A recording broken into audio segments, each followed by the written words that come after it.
चलिए शुरू करते हैं। गवर्नेंस के क्वेश्चन पेपर डिस्कस कर रहे हैं हम लोग यूपीएससी के 2016 के क्वेश्चंस पे हम लोग हैं। कुछ क्वेश्चंस की कल हमने बात कर ली थी, बचे हुए की आज बात करेंगे, उसके बाद 2015 करेंगे डिस्कस। 2016 के जो क्वेश्चन हम कर चुके थे, एक ये पहला क्वेश्चन हमने कर लिया था, अर्धन्यायिक निकाय से क्या तात्पर्य है, what is quasi judicial body. दूसरा भी हमने कर लिया था कि भारतीय शासकीय तंत्र में गैर राजकीय कर्ताओं की भूमिका सीमित ही रही है। In the Indian governance system the role of non state actors has been only marginal. तीसरा भी किया था हमने, विभिन्न स्तरों पर सरकारी तंत्र की प्रभाविता तथा शासकीय तंत्र में जन सहभागिता अन्योनाश्रित होती है। Effectiveness of the government system at various levels and people's participation in the governance system are interdependent। और ये चौथा प्रश्न भी हमने किया था, ट्रांसपेरेंसी इंटरनेशनल के ईमानदारी सूचकांक में भारत काफ़ी नीचे के पायदान पर है। In the integrity index of transparency international India stands very low. तो यहाँ तक हम कर चुके थे। अगला प्रश्न देखिए 2016 का प्रश्न है, क्या भारतीय सरकारी तंत्र ने 1991 में शुरू हुए उदारीकरण, निजीकरण और वैश्वीकरण की मांगों के प्रति पर्याप्त रूप से अनुक्रिया की है? इस महत्वपूर्ण परिवर्तन के प्रति अनुक्रियाशील होने के लिए सरकार क्या कर सकती है? 200 शब्द, 12.5 अंक। Has the Indian governmental system responded adequately to the demands of liberalisation, privatisation and globalisation started in 1991? What can the government do to be responsive to this important change? 200 word, 12.5 marks। तो LPG की नीतियों से जुड़ा हुआ प्रश्न है। अब directly आप देखेंगे तो सिलेबस में कहीं इस तरह का टॉपिक नहीं लिखा है। बेसिकली एडमिनिस्ट्रेटिव रिफॉर्म्स के ऊपर प्रश्न है, वो भी एलपीजी की नीतियों के संदर्भ में। तो एक ये टॉपिक भी हमें ऐड करना पड़ेगा सिलेबस में। अभी जो सिलेबस हमने आपको बताया था शुरू में, तो ये तो बताया था मैंने आपको कि संविधान समीक्षा आयोग, द्वितीय प्रशासनिक सुधार आयोग, ये हम पढ़ते हैं। अब कहाँ पढ़ें, पॉलिटी कॉन्स्टिट्यूशन में पढ़ें या गवर्नेंस में, वो अलग इशू है। लेकिन properly administrative reforms as such कहीं सिलेबस में लिखे नहीं हैं, लेकिन यहाँ गवर्नेंस में आप देखिए प्रश्न ये पूछा गया है एडमिनिस्ट्रेटिव रिफॉर्म्स या प्रशासनिक सुधार के ऊपर, और वो एडमिनिस्ट्रेटिव रिफॉर्म्स भी एलपीजी की नीतियों के कॉन्टेक्स्ट में। तो एक ये टॉपिक भी हम ऐड करेंगे, चूँकि हमने बताया था कि क्वेश्चन पेपर डिस्कस करने का एक पर्पज़ ये भी है कि हमें ये पता लग जाए कि यूपीएससी किस तरीके के प्रश्न पूछ रहा है, क्या लेवल, क्या स्टैंडर्ड है उनका, किस तरीके के एरिया, किस तरीके के टॉपिक कवर किए जा रहे हैं, ताकि उसके अकॉर्डिंग हमें सिलेबस डिफाइन करने में आसानी हो, प्लस हम अपनी तैयारी को भी ज़्यादा बेहतर बना सकें। तो देखिए एक ये टॉपिक हमें ऐसा अब दिख रहा है यहाँ कि ये पढ़ना चाहिए हमें, एडमिनिस्ट्रेटिव रिफॉर्म्स। तो आप सारे लोग पब्लिक एडमिशन के ही स्टूडेंट हैं, भली भांति आप एडमिनिस्ट्रेटिव रिफॉर्म से वाकिफ़ हैं। पढ़ेंगे हम आगे पब्लिक एडमिशन में भी, और अब यहाँ गवर्नेंस में भी पढ़ेंगे। समय और परिस्थितियाँ बदलती हैं, तो हमें उसके अकॉर्डिंग एडमिनिस्ट्रेशन का जो स्ट्रक्चर है, जो उसकी वर्किंग है, टेक्निक्स हैं, कर्मचारियों का जो एटीट्यूड है, उन सबको चेंज करना होता है। संरचना, तकनीक, कार्य प्रणाली, कर्मचारियों का व्यवहार, इन सबको बदलना होता है, टाइम चेंज होता है तो उसके अकॉर्डिंग उसी को हम एडमिनिस्ट्रेटिव रिफॉर्म्स या प्रशासनिक सुधार की संज्ञा देते हैं। जब जब परिस्थितियां बदलती हैं, समय बदलता है, तब तब हमें एडमिनिस्ट्रेटिव रिफॉर्म्स की ज़रूरत पड़ती है। तो थोड़ा सा हम पहले ये दिखाएं कि एडमिनिस्ट्रेटिव रिफॉर्म्स क्या होते हैं और क्यों इनकी ज़रूरत होती है। वेलफेयर स्टेट, डेवलपमेंट एडमिनिस्ट्रेशन, इन सबके चंद संदर्भ में थोड़ी सी हमें आवश्यकता भी दिखा देनी चाहिए यहाँ।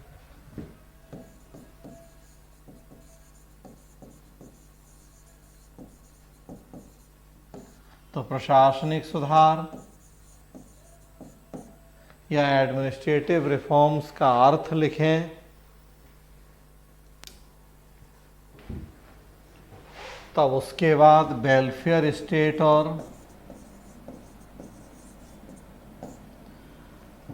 डेवलपमेंट एडमिनिस्ट्रेशन के संदर्भ में आवश्यकता दिखा दें। जब हम प्रशासन में सुधार करते हैं, संरचना, तकनीक, व्यवहार में, तो उसके परिणाम स्वरूप हमें प्रशासन की क्षमताओं, दक्षताओं में वृद्धि कर पाना संभव होता है।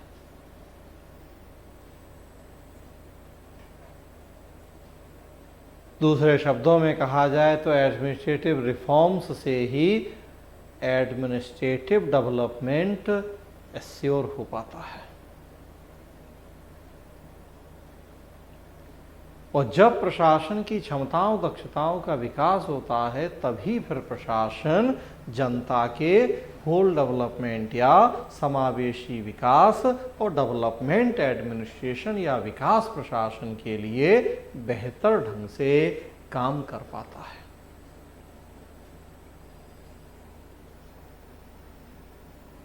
तो अनिवार्य जरूरत रही है वेलफेयर की और डेवलपमेंट की कि हम एडमिनिस्ट्रेटिव रिफॉर्म्स करें। हम अपने देश में देखते हैं कि आफ्टर इंडिपेंडेंस, स्वतंत्रता के बाद ही बहुत सारे एडमिनिस्ट्रेटिव रिफॉर्म्स हम करते रहे। थोड़ा सा हम आवश्यकता दिखा देंगे और फिर एलपीजी की बस हम चर्चा करेंगे कि जब 1991 में एलपीजी की नीतियां आई, एक एक लाइन में चाहें तो तीनों को डिफाइन कर दें। लिबरलाइजेशन मतलब नियम कानूनों का लचीलापन, फ्लेक्सिबिलिटी इन रूल्स रेगुलेशंस, उसी तरीके से पीजी, तो एक एक लाइन में हम डिस्कस कर दें इनको और फिर दिखा दें कि जब एलपीजी की नीतियां आई, देखे सरकार की इकोनॉमिक पॉलिसी चेंज हो गई, परिस्थितियां बदल गई, समय बदल गया, तो फिर हमें प्रशासन में सुधारों की भी व्यापक जरूरत पड़ी। और फिर हमें दिखा देना है कि आफ्टर एलपीजी प्रमुख प्रशासनिक सुधार कौन से किए गए। आफ्टर एलपीजी प्रमुख प्रशासनिक सुधार कौन से हुए, तो गुड गवर्नेंस है, न्यू पब्लिक मैनेजमेंट में 3E का कॉन्सेप्ट है, सिटीजन चार्टर है, ई गवर्नेंस है, सोशल ऑडिट है, आरटीआई है, बहुत सारी चीज़ें जो फिर हम यहाँ भी पढ़ेंगे, गवर्नेंस में, पब्लिक एडमिनिस्ट्रेशन में भी पढ़ते हैं। तो अब प्रमुख सुधारों की आपको कुछ चर्चा कर लेनी है। तो जो फर्स्ट पार्ट है प्रश्न का कि क्या भारतीय सरकारी तंत्र ने एलपीजी के संदर्भ में पर्याप्त रूप से अनुक्रिया की है, रिस्पॉन्स दिखाए हैं, तो बिल्कुल क्या रिस्पॉन्स दिखाए हैं, तो क्या हमने रिफॉर्म किए हैं वो हमें बता देना है।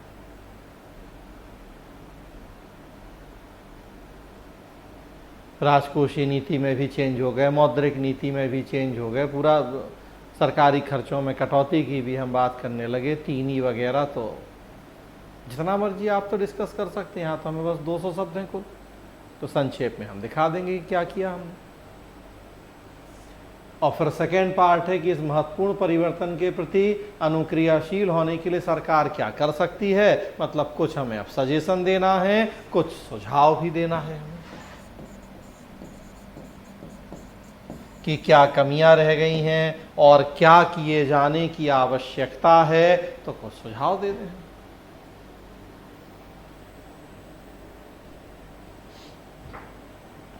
जो प्रयास किए गए हैं वो प्रयास उतने प्रभावी नहीं हो पा रहे हैं। सबसे बड़ा सुझाव तो यही है कि जो प्रयास किए हैं उनको अगर इफेक्टिवली हम इम्प्लीमेंट कर पाएँ तब वास्तव में पर्पस सॉल्व होगा। वैसा भी नहीं हो पा रहा, स्पेशली भारत जैसी डेवलपिंग कंट्रीज में।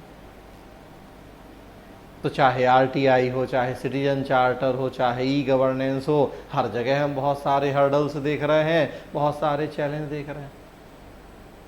तो मेनली वही सुझाव होने, बाकी इको फ्रेंडली काम करने हैं, हो रहे हैं। और हम सुझाव दे सकते हैं कि भाई पर्यावरण संरक्षण को हमें प्राथमिकता देनी है। गरीबी, बेरोजगारी, भुखमरी जैसी समस्याएं बढ़ रही हैं तो उनके समाधान के लिए हमें प्रशासन को तैयार करना है, करप्शन रोकना है। ये आप और बातें लिख सकते हैं। तो कुछ अपनी तरफ से हमें सजेशन देना है। तो ये 2016 का अगला 5 नंबर प्रश्न हो जाएगा। कोई डाउट है किसी को, कोई कुछ बोलना बताना चाहता है तो बताएं।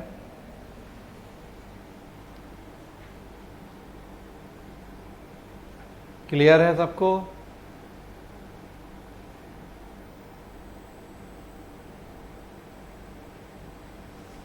चलिए अगला देखिए।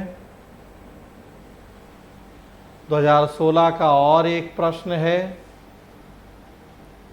पारंपरिक अधिकारी तंत्रीय संरचना और संस्कृति ने भारत में सामाजिक आर्थिक विकास की प्रक्रिया में बाधा डाली है। टिप्पणी कीजिए। 200 शब्द, 12.5 अंक। Traditional bureaucratic structure and culture have hampered the process of socio-economic development in India. Comment. 200 word, 12.5 marks. तो अधिकारी तंत्र या ब्यूरोक्रेसी, प्रश्न कह रहा है कि जो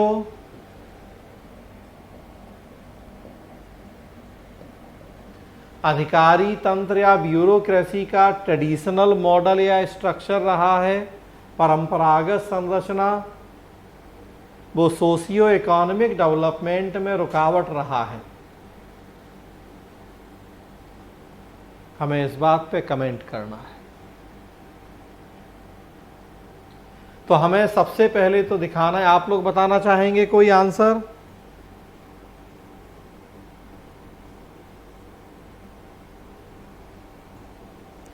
पब्लिक एडमिनिस्ट्रेशन में हूबहू हम पढ़ते हैं ये। कोई अगर बताना चाहे, अंजलि, संतोष, प्रतीक, सुभाष या और कोई भी बताना चाहे तो बता सकता है।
ठीक है, और कोई बाकी लोग?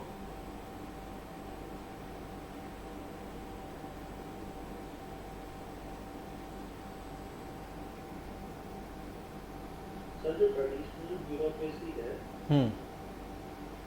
जो जैसा मैक्स वेबर ने बताया हमको, उसमें डिसएडवांटेजेस में ये लिख सकते हैं कि वो बहुत रिजिड मॉडल है और पेपर वर्क, जैसे उसमें एम्फसाइज किया गया है कि रिटन डॉक्यूमेंट्स हों, तो पेपर वर्क, रेड टेबल्स हैं, ये सब चीज़ें जो हैं ये कभी कभार डिसएडवांटेज हो जाते हैं क्योंकि रूल्स और प्रोसीजर फॉलो करने में टाइम ज़्यादा लगता है। तो ये एक ट्रेडिशनल ब्यूरोक्रेसी का डिसएडवांटेज है। तो ये कमिटेड ब्यूरोक्रेसी या कुछ नया जिससे ये जो जरूरत की चीज़ें हैं इसको ज़्यादा टाइम मिल सके और ये जो पेपर वर्क है इसको जल्दी कर सकें। और पॉलिसी मीटिंग में जो लो लेवल पे एम्प्लॉइज काम कर रहे हैं उनका योगदान भी काफ़ी कम होता है। सारी पॉलिसीज यूजली मिनिस्टर्स और वो बना लेते हैं, लेवल वर्क है जो ब्यूरोक्रेट्स करते हैं उनको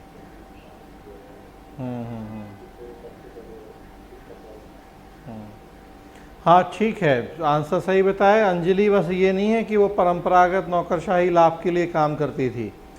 परंपरागत नौकरशाही मतलब करप्शन, रेड टेपिज्म, बहुत ज़्यादा रिजिडिटी, रूल्स रेगुलेशंस को हर हाल में फॉलो करना, मतलब वेबर का मॉडल। तो लाभ के लिए काम नहीं करती थी। नौकरशाही सरकारी है तो वो लाभ के लिए क्यों काम करेगी, वो तो जनता के हित के लिए काम करती थी। हाँ ये बात और है कि हुआ अपना हित ज़्यादा जनता के हित की जगह, वही प्रश्न कह रहा है ये। तो पारंपरिक अधिकारी तंत्र मतलब जो बिफोर एलपीजी वाला बेसिकली यहाँ सेंस है, या दूसरे शब्दों में कहें तो स्वतंत्रता के बाद हमारे देश में नौकरशाही की जो कमियां रही हैं वो बताना है। लोक प्रशासन में हम पढ़ते हैं कि क्यों roll back of the state हुआ, क्यों वेलफेयर स्टेट सफल नहीं हो पाया, क्यों एलपीजी की नीतियां आईं, तो हूबहू हम बताते हैं आपको, बस वही है। थोड़ा सा आप 2 लाइन में पहले डिफाइन कीजिए कि अधिकारी तंत्र या नौकरशाही होती क्या है। अधिकारी तंत्र या नौकरशाही क्या होती है, पहले ये डिफाइन करना है। तो आप जानते हो, अकॉर्डिंग टू मैक्स वेबर ही बात करें, नियुक्त किए गए अधिकारियों का समूह।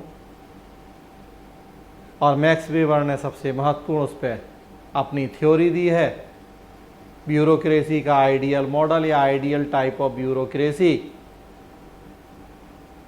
थोड़ा सा उसकी चर्चा कर लें। वेबर ने जो कहा था, न्यूट्रलिटी हो, एनामिटी हो, एनोनिमिटी हो, रूल्स रेगुलेशंस हो, सब कुछ काम करने के तरीके फिक्स हो, हायरार्की हो, डिवीजन ऑफ वर्क हो, या जो जो बातें वेबर ने कही थी। और बस फिर दिखाएं कि आफ्टर इंडिपेंडेंस भारत में हमने वेलफेयर स्टेट के कॉन्सेप्ट को अडॉप्ट तो किया, लेकिन जो ये ब्यूरोक्रेसी थी इसमें वही corruption, secrecy, red tapism, rules regulations को इतना फॉलो करना, लकीर का फ़कीर बन जाना, ये सब चीज़ें इतनी ज़्यादा रहीं कि उससे वो हम जो वेलफेयर के हमारे उद्देश्य थे, गोल थे, हम पूरे नहीं कर पाए। वही देखिए प्रश्न की डिमांड है ये कि सामाजिक आर्थिक विकास की प्रक्रिया में बाधा बन गया हूँ। आज ना गरीबी दूर हुई हमारे देश में, ना बेरोजगारी, ना भुखमरी, 70 साल हो गए। आप चाहें कुछ डेटा उठा सकते हैं, देखिए कि जो ग्लोबल हंगर इंडेक्स है क्या है हमारी रैंकिंग, करप्शन इंडेक्स है क्या है हमारी रैंकिंग। तो इस तरह से कुछ आप दिखा सकते हैं डेटा की। मानव विकास सूचकांक हर साल आता है, ह्यूमन डेवलपमेंट इंडेक्स क्या है हमारी स्थिति, 130-32, करप्शन में 78-80, हंगर इंडेक्स में देख ही रहे आपकी कितनी बुरी हालत हमारी है। तो मतलब कि 70 साल बाद भी कोई समस्या नहीं है जो सॉर्ट आउट हो गई हो, उल्टा बढ़ी गई हैं कई समस्याएं, तो क्योंकि आबादी बढ़ गई है।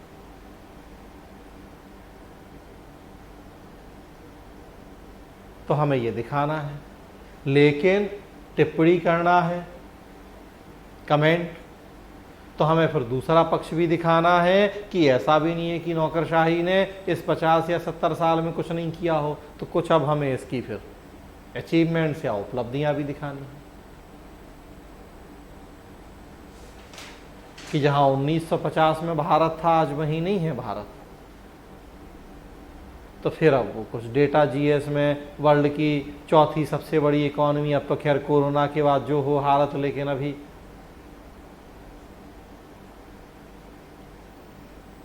मंगल हो, चांद हो, और जो जो हम मिशन भेज रहे हैं, अमेरिका से कंधे से कंधा मिला के काम आज कर रहे हैं, तो कुछ हमें डेवलपमेंट भी दिखाना है, खाद्यान्न का निर्यात और बाकी चीज़ें, तो वो सब तो भाई ब्यूरोक्रेसी से ही तो हुआ है।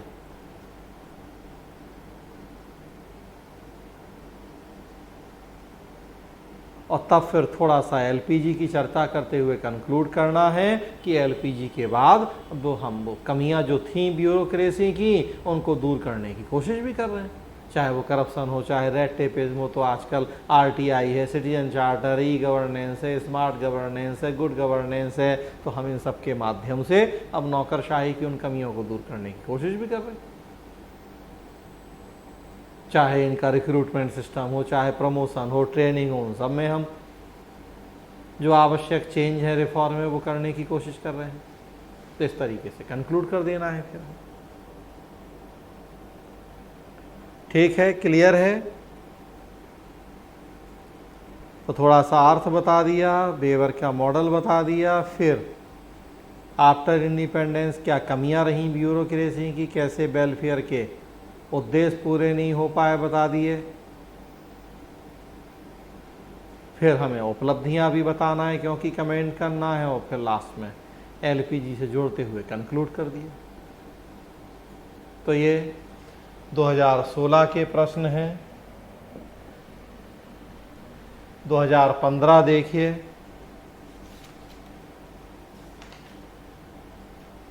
2015 खाप पंचायतें संविधानेतर प्राधिकरणों के तौर पर प्रकार्य करने, अक्सर मानवाधिकार उल्लंघनों की कोटि में आने वाले निर्णयों को देने के कारण खबरों में बनी रही हैं। इस संबंध में स्थिति को ठीक करने के लिए विधानमंडल, कार्यपालिका और न्यायपालिका द्वारा की गई कार्यवाहियों पर समालोचनात्मक चर्चा कीजिए। 200 शब्द, 12.5 अंक। इंग्लिश देखें। Khap panchayats have been in the news for functioning as extra constitutional authorities, often delivering pronouncements amounting to human rights violations. Discuss critically the actions taken by the legislative, executive and the judiciary to set the things right in this regard. 200 word, 12.5 marks. तो खाप पंचायतों की भूमिका से जुड़ा हुआ प्रश्न है। हमारे देश में जो वेस्टर्न यूपी है, हरियाणा है, कुछ राजस्थान के भी हिस्से हैं, वहाँ विशेष रूप से इन सब की भूमिका देखने को मिलती है खाप पंचायत की। अभी फिलहाल तो नहीं, कुछ समय पहले तक काफी चर्चा में रही। इनफैक्ट जब ये प्रश्न पूछा गया तो ऑनर किलिंग देखेंगे, एक बहुत बड़ी समस्या रही है हमारे देश में, और खाप पंचायतें बहुत ज्यादा डिस्प्यूटेड, विवादास्पद रही हैं अपने फैसलों को लेके, ऑनर किलिंग को लेके। तो उसी समय, उसी संदर्भ में ये प्रश्न पूछा था यूपीएससी ने। तो हमें थोड़ा सा दिखाना है कि खाप पंचायतें होती क्या हैं, अर्थ, नेचर, जो भी थोड़ा सा उसकी बात करनी है। तो एक तरह से जो खाप पंचायतें हैं, ये प्राचीन भारत की ग्रामीण न्यायिक व्यवस्था का एक हिस्सा रही हैं। समाज के जो प्रतिष्ठित लोग होंगे, वृद्ध लोग होंगे गांव के, उनको चुन के मिला के पंचायत बन जाएगी। ये जो परंपराएं, रीति रिवाज, रूढ़ियां हैं, उनको ध्यान में रखते हुए कुछ रूल्स रेगुलेशंस डिसाइड करेगी। गांव के, पंचायत के, समाज के हर व्यक्ति से उन रूल्स रेगुलेशंस के पालन की अपेक्षा की जाएगी। जो नहीं करेगा पालन तो उसे दंड दिया जाएगा। दंड में सोशल बॉयकॉट है, या बोलचाल, हुक्का पानी बंद है, या इस तरह के जो इनके तरीके हैं। ऑनर किलिंग वगैरह भी उसी का एक बड़ा उग्र रूप रहा है, क्योंकि इन्हें खाप पंचायतें जो कि परंपरा रूढ़ियों के नाम पे काम करती हैं, तो परंपरा तो यही है कि महिलाएं घर के अंदर रहें, अपनी जाति में विवाह करें, सगोत्र विवाह नहीं करें, दूसरे धर्म दूसरी जाति के बारे में सोचें भी नहीं, जीन्स नहीं पहने, मोबाइल नहीं रखें, या ऐसे कपड़े नहीं पहने, तो भाई इन सबको लेके खाप पंचायतों को आपत्ति होगी। अब अगर नहीं मानेंगे उनकी बात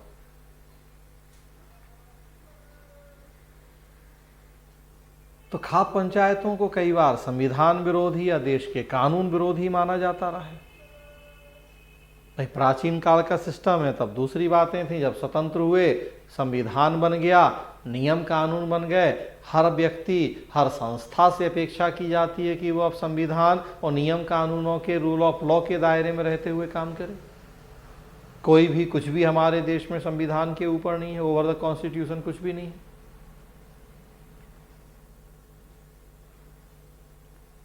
खाप पंचायतें नहीं बदल पाई समय के साथ अपने आप को, तो इसीलिए ये बदनाम भी हो गई, विवादास्पद भी हो गई। इनके फैसले विवादास्पद हो गए। क्या फैसले, तो हमने बताया कि भाई ऑनर किलिंग वगैरह, या लड़कियां जीन्स नहीं पहने, या इस तरह के तो बहुत सारे देखिए विवादित इनके मामले, बातें रही हैं।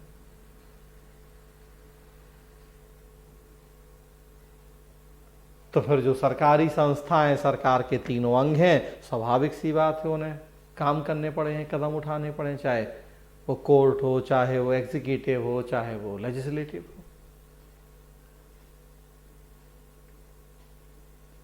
सुप्रीम कोर्ट ने इन सब राज्यों जहां की इन खाप पंचायतों की भूमिका है, वहां की सरकारों से डेटा मंगाया कि बताइए ऑनर किलिंग कितनी हुई हैं, रोकने के लिए क्या आपने कदम उठाए हैं, कदम कितने प्रभावी हुए हैं, नहीं हुए हैं। तो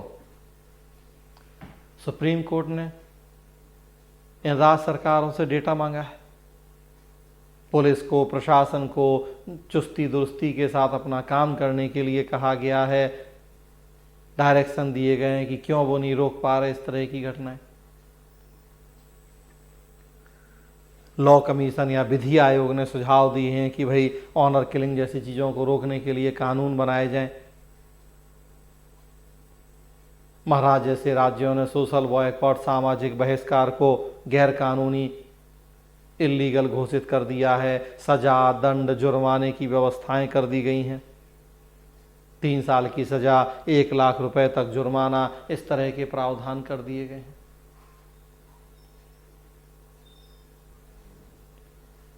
सरकार ने लोकसभा में भी स्वीकार किया है कि भाई ये संविधान के कानून के विरुद्ध है खाप पंचायतें, लेकिन साथ में ये भी कहा है कि चूंकि law and order state list का सब्जेक्ट है, राज्य सूची का विषय, तो बेहतर है कि राज्य सरकारें ही काम करें, वो कदम उठाएं। डिस्ट्रिक्ट लेवल पे भी खाप पंचायतों को रोकने के लिए प्रयास किए जाते हैं राज्यों में। तो हमें ये दिखा देना है, जैसा प्रश्न पूछ रहा है, लेकिन प्रश्न में साथ में ये भी लिखा है कि समालोचना पूर्वक चर्चा करना है, मतलब हमें क्रिटिकली डिस्कस करना है। तो क्रिटिकली डिस्कस मतलब कि जो ये कदम उठाए गए हैं ये उतने प्रभावी नहीं हुए हैं, थोड़ा सा कमियां, प्रभावी नहीं हुए हैं। तो सबसे पहले तो पॉलिटिकल विल पावर नहीं है हमारे देश में, वोट बैंक की राजनीति है, प्लस खुद स्थानीय लोग भी खाप पंचायतों से डरते हैं, कई भरोसा भी करते हैं, कई डरते भी हैं, उनसे पंगा लेना नहीं चाहते हैं। स्थानीय पुलिस के साथ भी वही स्थिति है। क्यों? कई बार खाप पंचायतों से काफी वरिष्ठ, काफी सम्मानित, प्रतिष्ठित लोग भी जुड़े रहते हैं, दबदबा है उनका समाज में, और कई तरह से हेल्पफुल भी होती है भाई ये सब संगठन, आपातकालीन स्थिति में मददगार भी होते हैं, ऐसा नहीं है। तो इन सब वजहों से कई बार चाह के भी खाप पंचायतों की भूमिका को कंट्रोल कर पाना या रेगुलेट कर पाना संभव नहीं होता है। तो हमें क्रिटिकली डिस्कस करना है, तो थोड़ा सा फिर हमें जो हर्डल्स हैं, जो चैलेंज हैं, वो भी बता देने हैं इनकी भूमिका को कंट्रोल करने के मार्ग में। तो इस तरीके से ये 2015 का पहला प्रश्न हो जाएगा। दूसरा देखिए, अब ये फैक्चुअल प्रश्न है 1-2।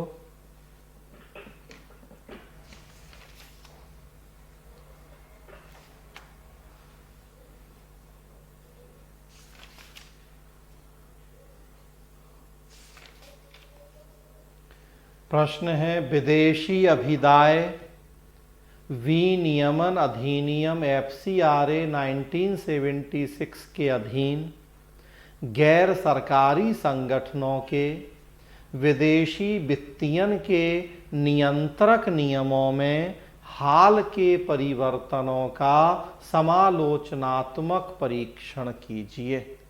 200 शब्द, 12.5 अंक। Examine critically the recent changes in the rules governing foreign funding of NGOs under the Foreign Contribution Regulation Act FCRA 1976, 200 word, 12.5 marks। Factual है, उस समय पूछा गया था क्योंकि उस समय कुछ चेंज हुए थे, और आज के लिए फिर उपयोगी है क्योंकि रिसेंटली आप देख रहे हैं कि फिर इस कानून में सरकार ने कुछ चेंज किए हैं। तो वो क्या चेंज है वो बताने हैं हमें फैक्चुअल, और फिर अगेन क्रिटिकली एग्जामिन करना है तो कुछ कमियां बतानी है। अभी देखिए, आप जो भी एनजीओ विदेशी फंडिंग है, सोर्स भी बताना होगा, रजिस्ट्रेशन और क्या क्या जो रिसेंटली चेंज हुए हैं वो फैक्चुअल, उसके प्रावधान क्या है कानून की, आप में से किसी को याद हो तो बता सकता है कोई। अभी कुछ दिन पहले भी अखबार में था, सरकार ने चेंज किया, संसद सत्र चल रहा था FCRA में। बताइए आपको कोई, संतोष, प्रतीक, सुभाष, अंजलि?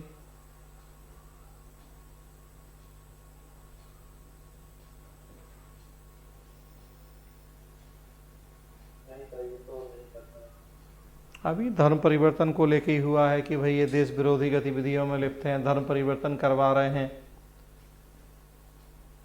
तो फंडिंग का स्रोत भी बताना होगा, रजिस्ट्रेशन वगैरह एग्जैक्टली मैं भी तुरंत रिकॉल नहीं कर पा रहा हूँ, चूँकि फैक्चुअल है तो इसलिए मैंने कॉन्सेप्चुअल चीज़ें रहती हैं दिमाग में, फैक्ट तो पढ़ते हैं भूल जाते हैं फिर उसको दोबारा, तो अभी कोई ऐसी ज़रूरत थी नहीं कि वो फैक्ट में आपको, अभी तो पर्पज़ बस ये है कि एक आंसर फॉर्मेट बताना कि क्या आंसर में चीज़ें होनी चाहिए। तो जो FCRA है क्यों बनाया गया है तो वो बताना है, क्या रिसेंट चेंज हुए हैं, ये तब पूछा गया था तो उस समय के चेंज आज पूछा जाए तो आज अभी रिसेंटली चेंज हुए हैं तो वो आपको मैगजीन में देंगे भी हम, जो भी अब मैगजीन मिलेगी मंथली आपको तो। और फिर कुछ कमियां बतानी है। सबसे बड़ी कमी यही है कि भाई सरकार का हस्तक्षेप बढ़ रहा है, जितने ज़्यादा कानून बनते हैं और आजकल के कानूनों में जो चेंज हो रहे हैं, स्वाभाविक सी बात है सरकार इस तरीके के चेंज कर रही है कि जो सरकार का कंट्रोल का है, इंटरफेरेंस का है, वो ज़्यादा बढ़ रहा है। इसीलिए सबसे बड़ी आपत्ति तो यही है। कई ऐसी चीज़ें जोड़ दी जा रही हैं, जैसे अब अगर राष्ट्र हित के विरुद्ध कुछ करेगा कोई एनजीओ, अब राष्ट्र हित की डेफिनेशन क्या है, सरकार डिफाइन करेगी तो सरकार अपनी मर्जी से डिफाइन कर सकती है। सरकार किसी भी एक्टिविटी को कह दे कि ये तो राष्ट्रद्रोह है, क्योंकि अब ये सब तो बड़ी रिलेटिव चीज़ें होती हैं, कोई इनकी सर्वमान्य परिभाषा डेफिनेशन तो होती नहीं है। तो सबसे बड़ी समस्या वही है कि विदेशी एनजीओ, धार्मिक या वो, उन सबको डर है, आरोप हैं कि भाई सरकार का हस्तक्षेप बढ़ जाएगा, सरकार उन्हें बंद करना चाह रही है तो उत्साहित करना चाह रही है। सरकार के अपने तर्क हैं कि भाई ये देशद्रोही काम करते हैं, धर्म परिवर्तन करवाते हैं, नक्सलियों को, आतंकियों को मदद करते हैं, मानवाधिकार के नाम पे सीए जैसे दंगे फैलाते हैं ये। तो तो ये हमें बस क्रिटिकली एग्जामिन करना है। तो एक ये प्रश्न है, और देखें ये प्रश्न देखिए, 3 नंबर प्रश्न है, पर्यावरण की सुरक्षा से संबंधित विकास कार्यों के लिए भारत में गैर सरकारी संगठनों की भूमिका को किस प्रकार मजबूत बनाया जा सकता है। मुख्य बाध्यताओं पर प्रकाश डालते हुए चर्चा कीजिए। 200 शब्द, 12.5 अंक। How can the role of NGOs be strengthened in India for development works relating to protection of the environment. Discuss throwing light on the major constraints. तो पीछे भी हमने इस तरह का प्रश्न किया था पर्यावरण संरक्षण से जुड़ा हुआ। हम बात कर रहे थे कि आजकल की एक बहुत बड़ी समस्या हमारे लिए है इकोलॉजी, एनवायरनमेंट को बचाना।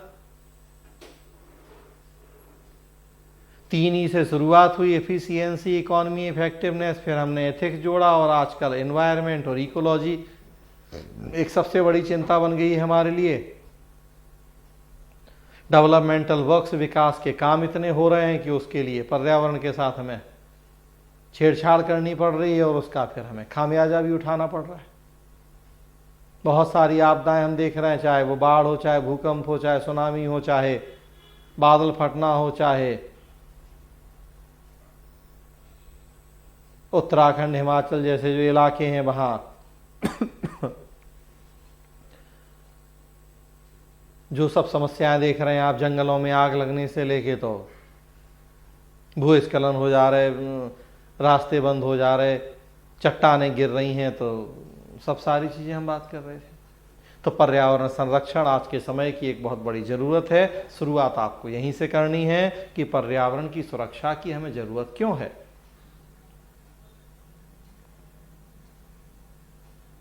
और तब फिर ये दिखाना है हमें कि जो ये पर्यावरण संरक्षण का काम है ये अकेले किसी एक व्यक्ति या संस्था के बस का काम नहीं है। इसमें बहुत सारे व्यक्तियों, बहुत सारी संस्थाओं को मिलजुल कर भूमिका का निर्वहन करना होगा।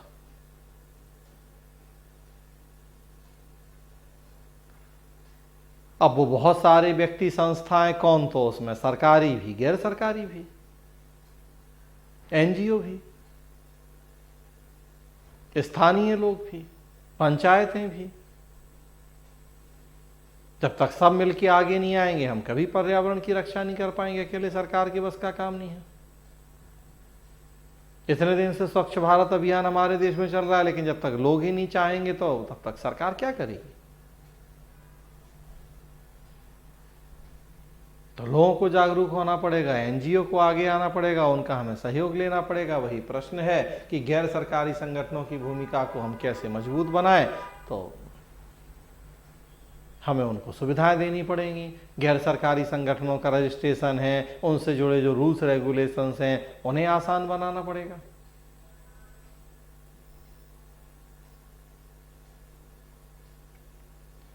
प्रक्रियाएं कई बार इतनी कठिन हो जाती हैं कि बहुत दिक्कत है। हमने देखिए एक ट्रस्ट बनाया, प्रभा सेवा फाउंडेशन, 3 महीने 2 महीने हो गया, उसका एक करंट अकाउंट नहीं खोल पा रहे बैंक में। इतने दुनिया भर के रूल्स रेगुलेशन, नियम कानून, तो ये कमी, तो वो चाहिए, तो ये चाहिए, ये स्थिति हो गई है।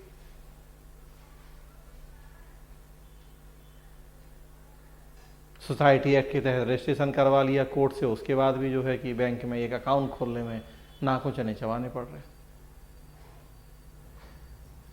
और चबाने इसीलिए पड़ रहा है, वही जो FCRA वगैरह की हम बात कर रहे हैं, क्योंकि सब ये काले धन को सफ़ेद करने का जरिया बन गए हैं, सब गलत कामों का जरिया। तो इसलिए सरकार ने भाई बैंक अकाउंट खोलना और वो सब तो थोड़ा कर दिए, इतने रूल्स रेगुलेशन टाइट की।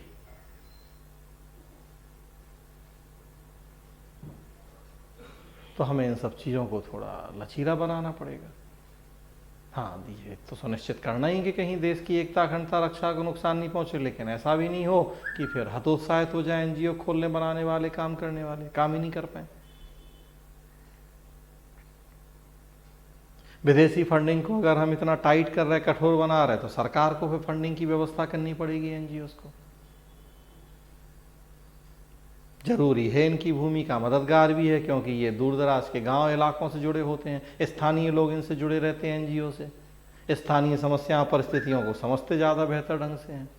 स्थानीय लोग भी सरकारी की तुलना में इनके ऊपर भरोसा ज़्यादा करते हैं। सरकारी कर्मचारियों के ऊपर तो उन्हें डाउट रहता है कि भाई ये तो अल्टीमेटली अपना ही वो देखेंगे, फ़ायदा या हित। एनजीओ है, गैर सरकारी है, हमारे हित के लिए आया, तो लोगों का भी एक जुड़ाव होता है। तो लेकिन हमें उस तरह का माहौल इनके लिए देना पड़ेगा। नीति निर्माण में इनकी भूमिका सुनिश्चित करनी पड़ेगी, क्रियान्वयन में तो भूमिका कर ही रहे हम सुनिश्चित, लेकिन पॉलिसी मेकिंग के लेवल पे भी हमें इनको साथ लेके चलना पड़ेगा। इनके विचार, इनके सुझाव जानने पड़ेंगे, तब जाके। ह्यूमन रिसोर्स नहीं है एनजीओ के पास तो वो सरकार प्रोवाइड करे, या ह्यूमन रिसोर्स है, ट्रेंड ह्यूमन रिसोर्स नहीं है तो सरकार उनके ट्रेनिंग की व्यवस्थाएं करवा दे। तो इस तरह से हम इनकी भूमिका को बढ़ा सकते हैं, मजबूत कर सकते हैं। तो हमें पर्यावरण संरक्षण में एनजीओ के रोल की बात करनी है। हाँ, लेकिन जैसा हमने कहा कि ये सब देखना जरूरी है कि भाई ये देश की एकता, अखंडता, रक्षा के साथ खिलवाड़ नहीं करें। कई बार ये ऐसे हैं कि जो विकास का विरोध कर रहे हैं वो ना करेंगे। एथिक्स में टॉपिक हम लोग पढ़ रहे थे, एनजीओ उपनिवेशवाद और नव उपनिवेशवाद, तो बात कर रहे थे कि किस तरीके से फिर ये तिल का ताड़ बना देते हैं झूठ बोल के, ऊटपटांग चीजें की, ताकि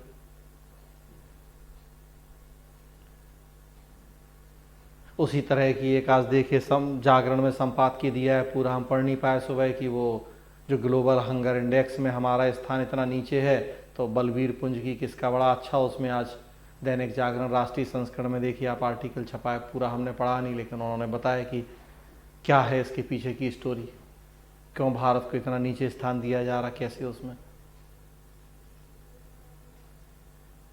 तो देखिए उसको आप, वो खैर अभी जो जागरण वाली मैगजीन हम देंगे आपको इस मंथ की, तो उसमें भी देंगे, वो बड़ा अच्छा टॉपिक हम लोगों के लिए। तो अब ये सब हमें देखना है कि भाई गड़बड़ कुछ ना करें ये, लेकिन हतोत्साहित भी ना हो, तो इनके बीच में तालमेल बिठाने की जरूरत है। तो ये 3 नंबर प्रश्न हो जाएगा।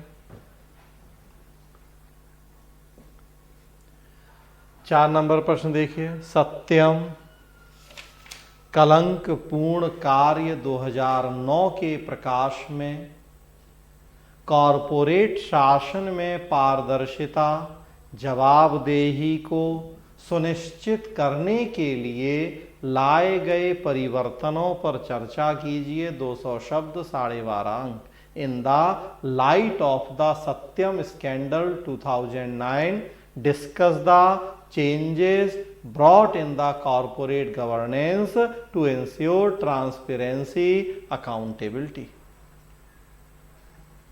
अब फिर देखिए आप, कॉरपोरेट गवर्नेंस सिलेबस में 4th पेपर एथिक्स में है, जीएस 3rd पेपर इकोनॉमी में भी प्रश्न पूछे गए हैं, और यहां आप देखिए जीएस 2nd पेपर में भी प्रश्न पूछा गया है। कहीं लिखा नहीं दिखेगा, गवर्नेंस हम पढ़ रहे हैं, गवर्नेंस में भाई कॉर्पोरेट गवर्नेंस भी है, लेकिन अब कहीं सिलेबस में तो लिखा नहीं है, सिलेबस में 4th पेपर में है। तो सच्चाई तो यही है कि हम कॉर्पोरेट गवर्नेंस 4th पेपर में ही बात करते हैं, 2nd पेपर में बात नहीं करते प्रश्न, लेकिन 2nd पेपर में भी है देखिए कॉर्पोरेट गवर्नेंस। तो इस लिहाज से हमें 2nd पेपर में भी कॉर्पोरेट गवर्नेंस पढ़ना चाहिए। प्रश्न एकदम सीधा है। एथिक्स में तो हम पढ़ भी चुके हैं, पवेड में भी हम पढ़ते हैं कि भाई सीधा जो 2009 में सत्यम घोटाला हुआ, रामलिंगा राजू ने 7,000 करोड़ रुपए जो निवेशकों के शेयर होल्डर्स के पैसे थे बिना पूछे अपने बेटों की कंपनियों में लगा दिए। आर्थिक मंदी का दौर चल रहा था 2007-8 में, जो ग्लोबल वैश्विक आर्थिक मंदी आई थी वो दौर था, और उसमें ये सत्यम घोटाला हो गया था। और हमने बताया आपको कि उसी साल पे 2009 में सरकार संसद में नया कंपनी एक्ट, नया कंपनी बिल लेके आई थी, पारित हुआ वो 2013 में, और 1 अप्रैल 2014 से इम्प्लीमेंट हुआ वो। तो उसमें हमने कॉरपोरेट गवर्नेंस के लिए विस्तार से प्रावधान कर दिए। बस देखिए वही प्रश्न ही है।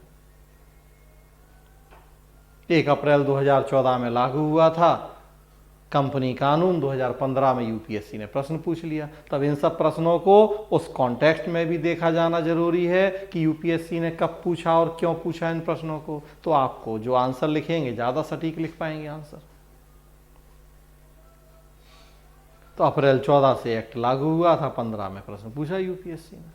कॉरपोरेट गवर्नेंस के लिए जो प्रावधान किए गए हैं कंपनी एक्ट में, उनकी बात करनी है। 1/3 इंडिपेंडेंट डायरेक्टर होंगे, महिला डायरेक्टर भी होगी उसमें। एक सीए कितनी कंपनियों की ऑडिट कर पाएगा, कितने साल तक ऑडिट करेगा, जो जो उसमें प्रावधान। अगेन फिर फैक्चुअल बातें अब कुछ होंगी। कंपनी एक्ट के कॉरपोरेट गवर्नेंस से जुड़े हमें प्रोविजंस की बात कर लेनी है। और चूंकि यहाँ बस केवल डिस्कस करना है, चर्चा करनी है, तो इसलिए कोई और इसमें बात कुछ है ही नहीं है, बस उसके हमें प्रावधान दिखाने हैं। अगला देखिए, प्रश्न है यदि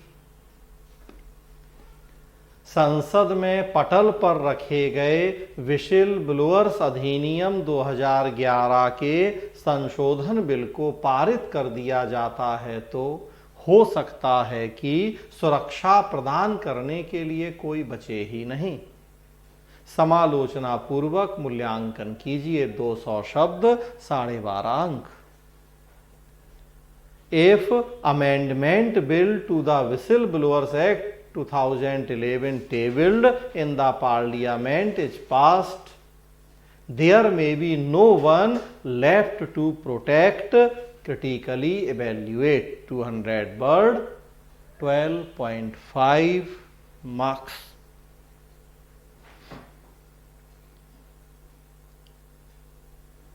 व्हिसिल ब्लोअर एक्ट करप्शन से जुड़ा हुआ है। व्हिसिल सीटी ब्लोअर बजाने वाले, सीटी बजाने वाले। यहां व्हिसिल ब्लोअर या सीटी बजाने वालों का मतलब होता है जो भ्रष्टाचार के खिलाफ आवाज उठाते हैं, भ्रष्टाचार के मामलों को जनता के बीच में प्रकाश में लाते हैं, उन्हें हम कहते हैं व्हिसिल ब्लोअर। सरकारी गलत कामों, भ्रष्टाचार के खिलाफ आवाज उठाने वाले या सीटी बजाने वाले तो व्हिसिल ब्लोअर। व्हिसिल ब्लोअर्स को प्रोटेक्ट करने के लिए 2011 में कानून बना हमारे देश में। हमारे देश में कई सारे आरटीआई कार्यकर्ताओं की हत्याएं हुई हैं। आरटीआई कार्यकर्ता मतलब वही व्हिसिल ब्लोअर। आरटीआई के माध्यम से उन्होंने सरकार के विभागों से सूचनाएं कलेक्ट की, भ्रष्टाचार के मामले पता लगे, उन्हें मार दिया गया। नहीं तो बड़े पैमाने पर मामले जनता के बीच में आ जाएंगे, सरकार कटघरे में या सरकारी कर्मचारी कटघरे में खड़े होंगे। तो फिर उनके प्रोटेक्शन की बात हुई और 2011 में कानून बना हमारे देश में। तो थोड़ा सा हमें ये बताना है कि व्हिसिल ब्लोअर का मतलब क्या है, इनको प्रोटेक्शन की जरूरत क्यों पड़ी है, और उसी के लिए फिर कानून बना है हमारे देश में। जब मोदी सरकार बनी, उस कानून में उसने संशोधन के लिए कुछ प्रावधान किए। वही 2015 में अमेंडमेंट बिल आया संसद में और तभी फिर प्रश्न पूछ लिया गया। अगेन अब फिर फैक्चुअल है, वो जो अमेंडमेंट बिल था उसके क्या प्रावधान थे वो हमें बताने हैं। एक सबसे महत्वपूर्ण प्रावधान ये था कि अगर कोई गलत शिकायत करेगा, किसी को बदनाम करने के लिए गलत पाई जाएगी उसकी शिकायत, तो उसे जुर्माना, दंड होगा, जेल भी हो सकती है।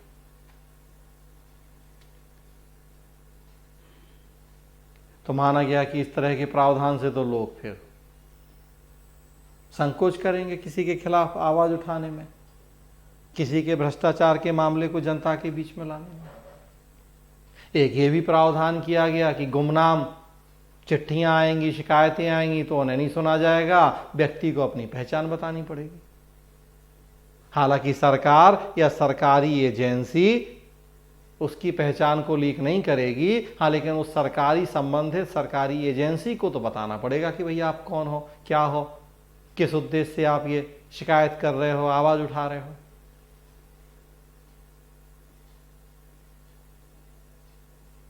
क्योंकि कई भाई गलत भी आ रहे हैं, गुमनाम अपना किसी, कोई कुछ भी किसी के ऊपर आरोप लगा दे, लिख के भेज दे।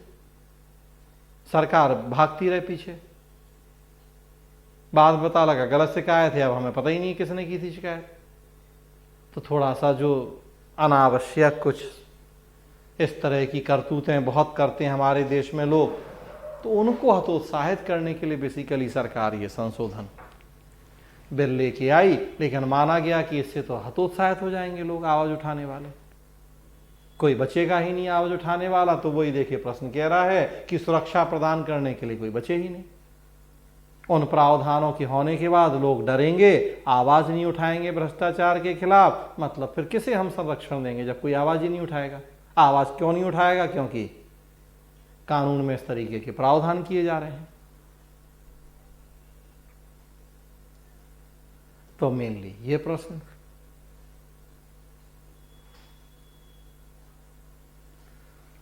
और एक प्रश्न और है शायद 2015 में, हाँ ये लास्ट प्रश्न और देखिए 2015 का। ये प्रश्न रेगुलेटरी अथॉरिटीज से जुड़ा हुआ है। 2015, वांछित उद्देश्यों की प्राप्ति के लिए यह सुनिश्चित करना आवश्यक है कि विनियामक संस्थाएं स्वतंत्र और स्वायत्त बनी रहें।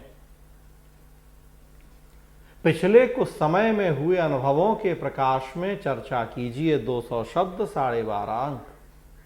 For achieving the desired objectives it is necessary to ensure that the regulatory institutions remain independent and autonomous.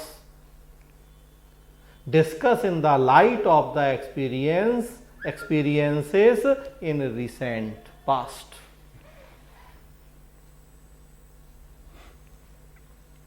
तो हम देख रहे हैं सिलेबस में ये तो टॉपिक नियामक निकाय हमें पढ़ने हैं, रेगुलेटरी अथॉरिटीज। उन्हीं से जुड़ा हुआ प्रश्न है कि उनकी स्वतंत्रता स्वायत्तता जरूरी है, इंडिपेंडेंट ऑटोनोमस होना जरूरी है इन संस्थाओं को, तभी ये बेहतर ढंग से काम कर पाएंगी। तो बिल्कुल सही बात है। तो हमें सबसे पहले तो दिखाना है कि रेगुलेटरी अथॉरिटीज होती क्या है। नियामक प्राधिकरण ऐसी संस्थाएं जो निजी क्षेत्र के कार्यों गतिविधियों को रेगुलेट करती हैं, कंट्रोल करती हैं, इसीलिए हम उन्हें रेगुलेटरी अथॉरिटीज कहते हैं। बनती तो हैं ये निजी क्षेत्र के कामों गतिविधियों को रेगुलेट करने के लिए, लेकिन जब एक बार ये बन जाती हैं तो फिर हम सरकारी और निजी में भेद नहीं करते हैं, सरकारी संस्थाओं को भी हम इनके दायरे में कर देते हैं। ट्राई, इरडा, सेबी जैसी संस्थाएं, एनजीटी वगैरह सब रेगुलेटरी अथॉरिटीज हैं। बिफोर एलपीजी इस तरह की संस्थाओं की बहुत जरूरत नहीं थी, क्योंकि तब हम गवर्नमेंट की मोनोपोली की बात करते थे, सरकारी एकाधिकार की, निजी कंपनियां थी नहीं, ना के बराबर थी। लेकिन आफ्टर एलपीजी रेगुलेटरी अथॉरिटीज की भूमिका बढ़ी, क्योंकि प्राइवेटाइजेशन हुआ, कंपटीशन को प्रमोट किया गया, बहुत सारी निजी कंपनियां आ गईं, तो जरूरत पड़ी हमें उनके कार्यों गतिविधियों को रेगुलेट करने की। उसी के बाद फिर रेगुलेटरी अथॉरिटीज की बाढ़ आ गई। तो हम ये दिखाएंगे कि रेगुलेटरी अथॉरिटीज क्या हैं, क्यों हमें इनकी जरूरत पड़ी है। कुछ उदाहरण दे दें, इरडा, सेबी, एनजीटी जैसी रेगुलेटरी अथॉरिटीज, आरबीआई वगैरह, क्या काम है इनके, हमें दिखाना होगा, तभी हम बता पाएंगे कि भाई इनका इंडिपेंडेंट और ऑटोनोमस होना जरूरी कैसे है। तो भाई मूल काम हम बता ही रहे कि सरकारी निजी कंपनियों के, संस्थाओं के कार्यों गतिविधियों को रेगुलेट करना। अब अगर ये इंडिपेंडेंट नहीं होंगे, ऑटोनोमस नहीं होंगे, तो भाई हो सकता है कि ये निष्पक्ष ना रह पाए, किसी प्राइवेट, किसी सरकारी कंपनी के पक्ष में फैसला सुनाने लगे, दबाव में काम करने लगे। मेनली आरबीआई का विवाद आप देख रहे हैं इधर, स्पेशली मोदी सरकार 5-6 साल में आप खूब ये चीजें देख रहे हैं कि आरबीआई के गवर्नर हों, डिप्टी गवर्नर हों, त्यागपत्र दे देते हैं, सरकार से किसी ना किसी इशू पे टकराव हो जाता है।